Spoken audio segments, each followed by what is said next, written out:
Welcome to the series of unit testing and load testing questions and answers video series. In this whole questions and answers video series, we are going to see that how we can do unit testing and load testing on .NET applications. So let's start with the first question of unit testing and load testing questions and answers video series. What is unit testing and can we see example of the same?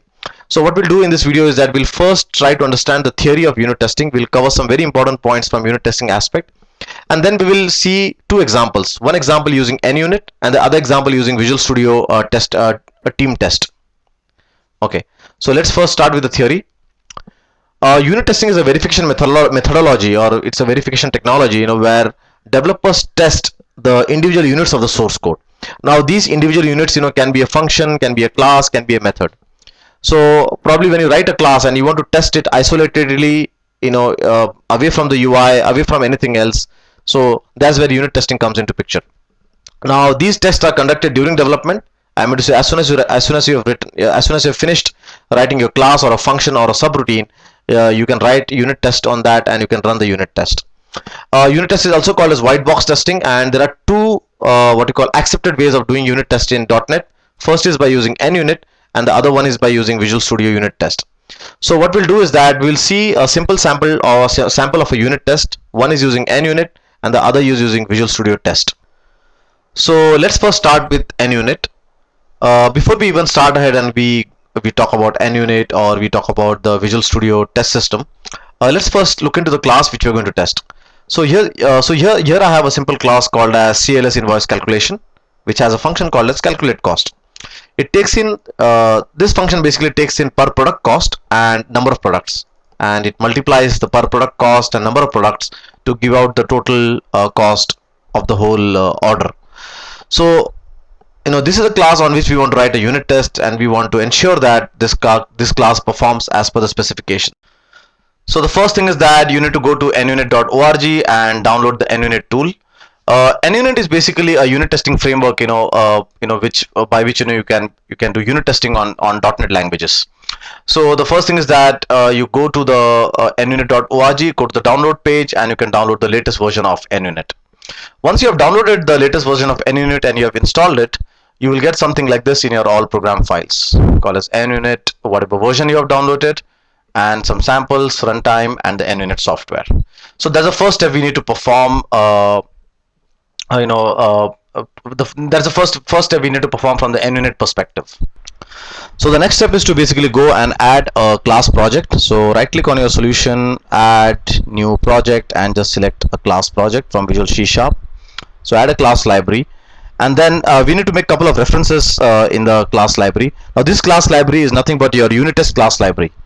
So here's my invoice class, my core class which I'm going to test, that is my CLS invoice calculation, and I have created a new class project which will have my unit test.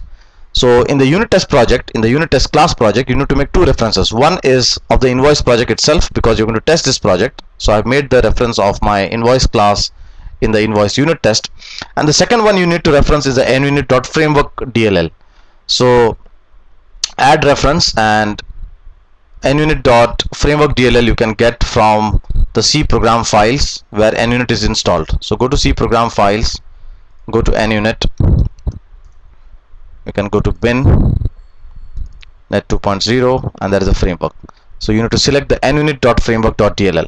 So that's the next step we need to do. So create a class project, reference your class which you want to test, that is the invoice class at this moment I have, and reference your nunit.framework.dll, by which you can basically create your test and and execute the test plan.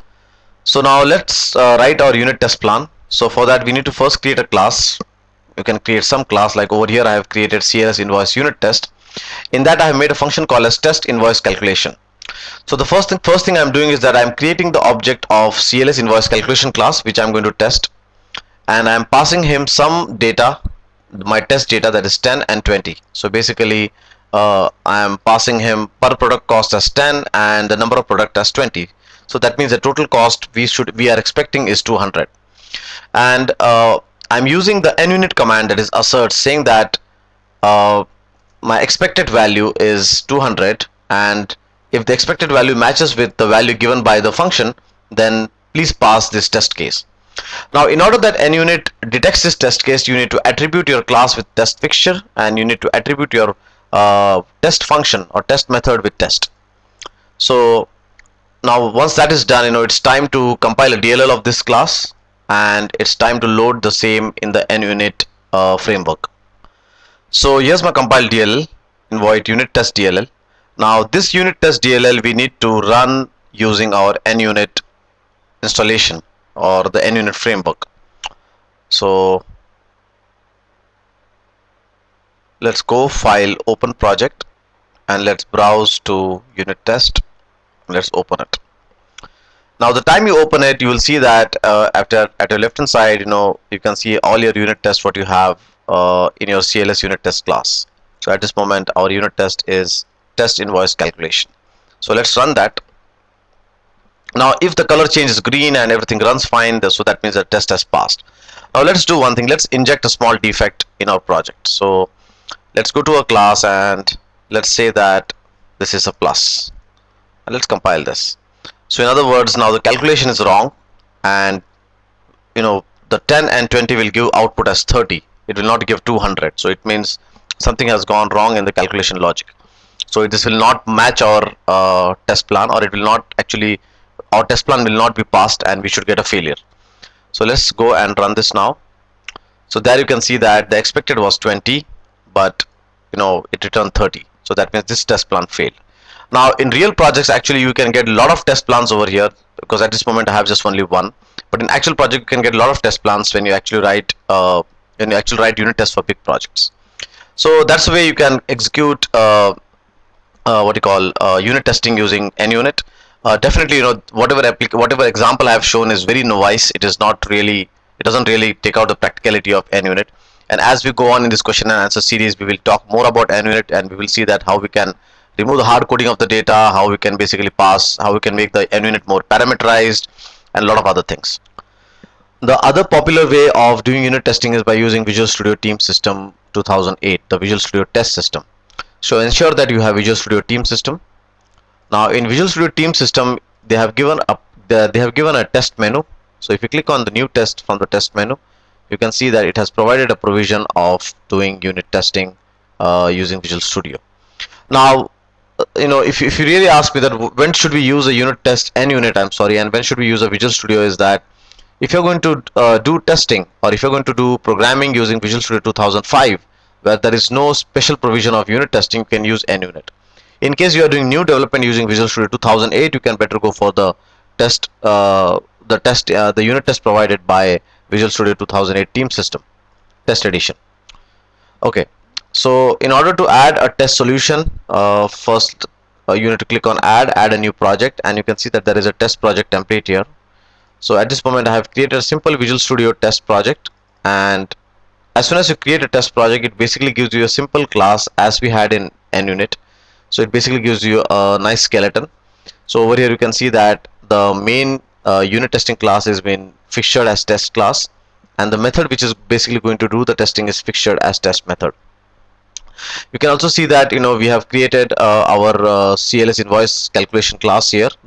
We have basically created an object of the CLS invoice calculation class, and we have passed him 10 and 20, and we are expecting 200 as the output.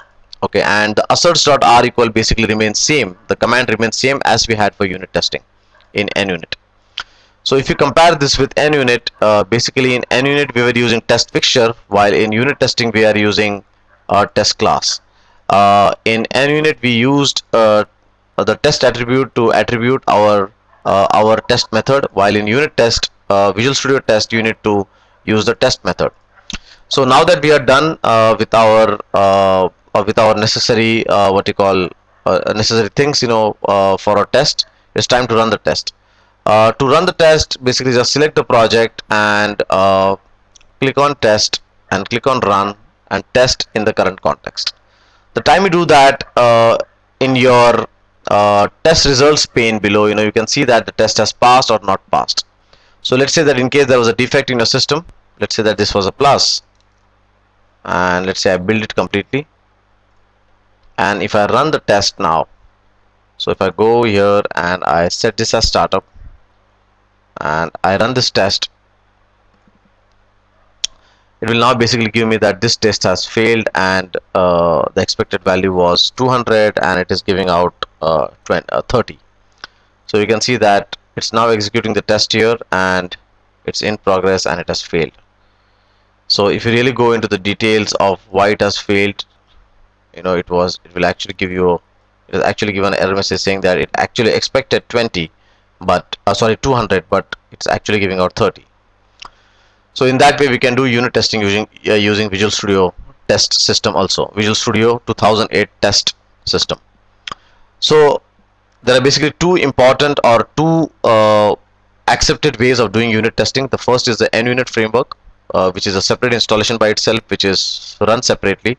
NUnit is not a part of Microsoft. The NUnit framework is not something which is part of Microsoft. It's basically a complete different entity altogether. While Visual Studio Test, is basically a part of VS 2008 system. And so if you see that in the forthcoming times, you'll always find a unit testing, or you'll find this test link always in your Visual Studio. So that's how we have done. So that's all about unit testing. And in the further coming videos, we'll try to basically elaborate more, and we'll see the different practical scenarios we need to tackle from the unit testing perspective.